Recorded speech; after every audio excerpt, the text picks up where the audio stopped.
संत रामपाल जी महाराज के नाम की फर्जी पुस्तकें बेचने वालों नया कानून बीएनएस भारतीय न्याय संहिता 2023 की धारा 299 के अंतर्गत ये संज्ञेय अपराध है। संज्ञेय बिना वारंट के पुलिस आपको गिरफ्तार कर सकती है और जमानत भी मिलना इसमें बड़ा मुश्किल है, ये ध्यान रखना।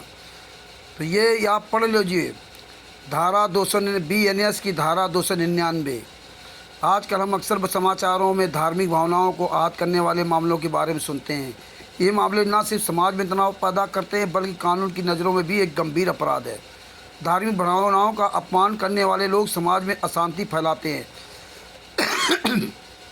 ऐसे मामले न सिर्फ धार्मिक समुदायों के बीच बल्कि समाज के सभी वर्गों के बीच तनाव पैदा कर सकते हैं। इसलिए इस मुद्दे के बारे में जागरूक होना बेहद ज़रूरी है।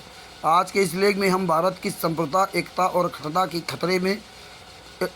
अखंडता को खतरे में डालने वाले कार्यों से जुड़ी धारा के बारे में जानेंगे कि बीएनएस सेक्शन 299 क्या है। बीएनएस सेक्शन 299 हिंदी, यह धारा किस अपराध से जुड़ी और धारा 299 में सज़ा और जमानत में क्या प्रावधान है, ये सब आप देख लीजिए। बीएनएस धारा 299 क्या है, ये पढ़ लो अच्छी तरह से। रिलीजियस सेंटीमेंट्स, धार्मिक भावनाओं और विश्वासों की सुरक्षा करना है। ये देखिए, दंडनीय अपराध है और उनका इरादा उस धर्म के जुड़े लोगों की भावनाओं को ठेस पहुंचाने का है, तो ऐसा ही करना एक दंडनीय अपराध है। ये देखिए, ये सब है बीएनएस के जुर्म का लागू करने वाले मुख्य तत्व। अपराधी का इरादा किसी धर्म व उसकी भावनाओं को जानबूझकर ठेस पहुंचाने और अपमानित करने का होना चाहिए। आरोपी व्यक्ति का उद्देश्य किसी धर्म के लिए गलत भावना रखते हुए अपमानित करने का होना चाहिए, चाहे मौखिक, लिखित या संकेतों के माध्यम से हो। मौखिक, लिखित या संकेतों के माध्यम से आप हर तरह से फंसोगे। संत रामपाल जी में जितने शिष्य हैं, आरोपी के कार्य या शब्दों से ये साफ होना चाहिए कि उसने किसी धार्मिक समूह या उसके प्रतीकों, विश्वासों का अनादर करने का प्रयास किया। उदाहरण के लिए किसी धार्मिक जगहों पर अपमान करना, किसी धर्म के पूजा करने की मूर्तियों का तोड़ देना या किसी धार्मिक प्रतीक, रिलीजियस सिंबल का अपमान करना इस अपराध के अंतर्गत आता है। यह अपराध न केवल मौखिक और लिखित शब्दों तक सीमित है बल्कि इलेक्ट्रॉनिक माध्यमों जैसे सोशल मीडिया पोस्ट, वीडियो आदि के द्वारा भी किया जा सकता है। बीएनएस की धारा 299 के अपराध से संबंधित सरल उदाहरण ये पढ़ लीजिए। ये बात आप ध्यान से अच्छे पढ़ लो। संत रामपाल जी में आगे जितने शिष्य हैं जो सोशल मीडिया पर जो पुस्तक का प्रचार कर रहे हैं, फर्जी पुस्तकों ज्ञान गंगा, जीने की राह आदि आदि, आप सोच लो आपके साथ क्या हो सकता है।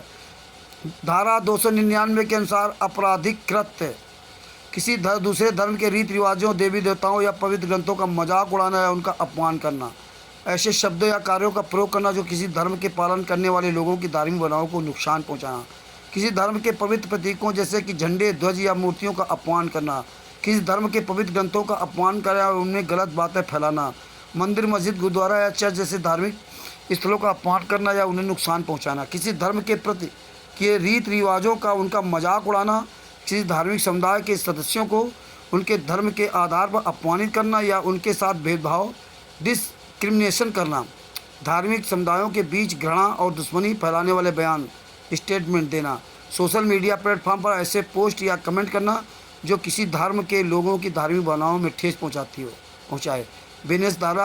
बीएनएस सेक्शन 299 के तहत दोषी को मिलने वाली सज़ा। भारतीय न्याय संहिता की धारा 299 के तहत यदि कोई व्यक्ति जानबूझकर किसी धर्म या उससे जुड़ी चीज़ों को ठेस पहुंचाने या अपमानित करने का दोषी गिल्टी पाया जाएगा, उसे अपने किए अपराध की सज़ा के तौर पर 3 साल तक की जेल व जुर्माना या दोनों का सामना करना पड़ सकता है। यह सज़ा कोर्ट के विवेक पर निर्भर रहती है, जिसमें अपराध की गंभीरता और परिस्थितियों को देखते हुए कारावास, इम्प्रिजनमेंट की सज़ा का समय तय किया जाता है। बीएनएस की धारा 299 में जमानत मिलने का कानूनी प्रावधान। भारतीय न्याय संहिता की धारा 299 के तहत किया गया अपराध गैर जमानती, नॉन बेलेबल और संज्ञेय कॉग्निजेबल होते हैं। इसका मतलब है कि पुलिस अधिकारी आरोपी को अपराध के लिए किए जाने पर बिना वारंट के गिरफ्तारी कर सकती है। यह एक गंभीर अपराध होता है। इसलिए ऐसे मामलों में जमानत बेल आसानी से नहीं मिलती। ये अपराध प्रथम श्रेणी के मजिस्ट्रेट द्वारा विचारणीय ट्राइबल है, जिसका अर्थ है कि इस मामले की सुनवाई और निर्णय प्रथम श्रेणी के मजिस्ट्रेट के न्यायालय में किए जाते हैं। ये ध्यान रखना। इसलिए संत रामपाल जी महाराज के नाम के शिष्यों, पुस्तकें बेचना बंद कर दो, सोशल मीडिया में पुस्तकें वायरल करना बंद कर दो, बाकी नहीं तो आपकी अब खैर नहीं है। हाँ, ये संज्ञेय अपराध है। तुम्हें पुलिस कभी भी कहीं भी बिना वारंट के अरेस्ट कर सकती है। हाँ, जमानत भी तुम्हें मिलना मुश्किल हो जाएगा। 3 साल की सज़ा प्लस जुर्माना और दोनों हो सकता है, याद रखना।